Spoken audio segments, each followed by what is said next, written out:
Pemekaran Kabupaten Nias pada tahun 2008 belum berimplikasi pada peningkatan infrastruktur perumahan di ibu kota Kabupaten Gide.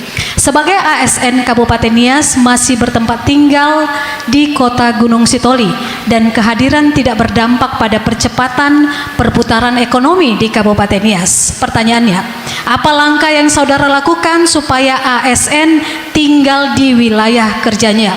Waktu 2 menit dimulai ketika Anda berbicara, silakan. Iya, karena 10 tahun sebelumnya tidak diurus ibu kota ini. Baru kita urus pada saat kita mulai 2021. Kantor bupati baru kita pindahkan pada tahun 2023. Ya. Jadi bagaimana bisa mau orang tinggal, jalan-jalannya pun jelek. Maka kita buka jalan 17 meter. Kita aspal, kita hot mix. Mudah-mudahan mereka akan segera membangun rumah-rumah di situ.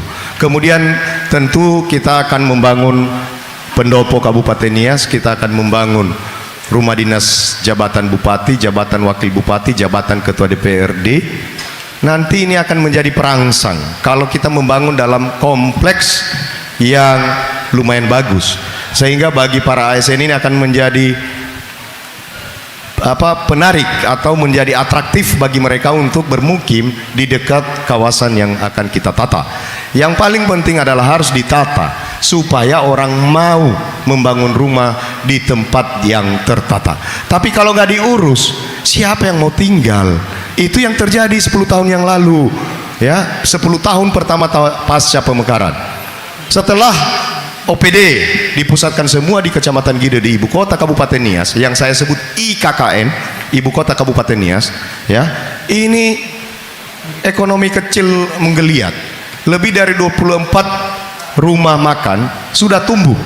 Karena kenapa? Aktivitas pemerintahan berpusat di Kecamatan Gide.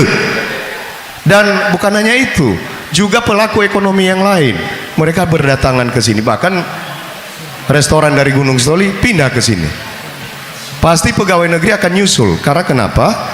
Ya, karena lingkungannya ditata dengan bagus, dibikin trotoar, dibikin saluran yang bagus. Demikian, Pak. Baik, terima kasih. Selanjutnya kami persilakan paslon nomor urut 2 menanggapi jawaban dari paslon nomor urut 1. Waktu 1 menit dimulai ketika Anda berbicara. Baik, terima kasih. Itu sebenarnya untuk membangun rumah-rumah daripada ASN yang di Kabupaten Nias. Karena selama ini kita lihat itu kebanyakan itu pegawai di Kabupaten Nias itu berada di kota Gunung Sitoli. Dan apa yang disampaikan oleh saudara paslon nomor urut 1 ini 10 tahun itu pemerintahan sebelumnya, dan udah disampaikan dasar atau udah dibangun dasar sebelumnya, tinggal melanjutkan itu ya pemerintahan sekarang ini. Jangan dianggap tidak ada semua selama 10 tahun, tinggal itu menempel di atas yang sudah ada selama ini. Nah, jangan dianggap berarti tidak ada selama ini yang dibuat oleh pemerintah sebelumnya. Ada kantor-kantor semua di Kabupaten Nias itu pemerintah sebelumnya, malah satu pun kantor itu pada saat zaman sekarang tidak ada bangunan kantor, hanya jalan yang kita lihat. Benar nggak? Jadi itulah yang kami sampaikan. Terima kasih. Baik, terima kasih. Kami persilakan paslon nomor urut 1 merespon tanggapan dari paslon nomor urut 2. Waktu 1,5 menit dimulai ketika Anda berbicara. Betul, itu sudah dibangun. Ada kantor bupati mangkrak di atas sana. Ada kantor DPRD yang mangkrak sampai sekarang. Kemudian kantor perkantoran di Gide dibangun kayak kubangan di dalamnya. Betul, kerjaan kami memang membersihkan semua sisa-sisa sampah-sampah masa lalu ini. Betul tuh.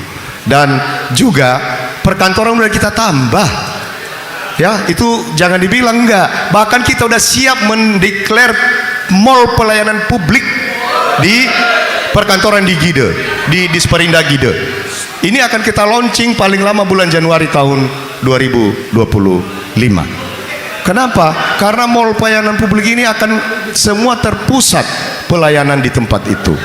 Juga kita telah membangun di belakang kantor bupati sekarang, kita akan membangun 2 SKPD lagi, ya, perkantorannya. Karena masih 3 di Gunung Sitoli, bagaimana itu supaya pindah ke Kabupaten Nias? Karena akan memberikan dampak terhadap pertumbuhan ekonomi Kabupaten Nias, dan itu merangsang Kabupaten Nias menjadi kota. Dan mudah-mudahan tidak salah, Universitas Negeri Katolik akan dibangun di Kecamatan Gide. Ini akan menjadi perangsang bagi terbentuknya ibu kota Kabupaten Nias. Ya, Kementerian Agama yang melakukan itu akan membangun di Kecamatan Gide.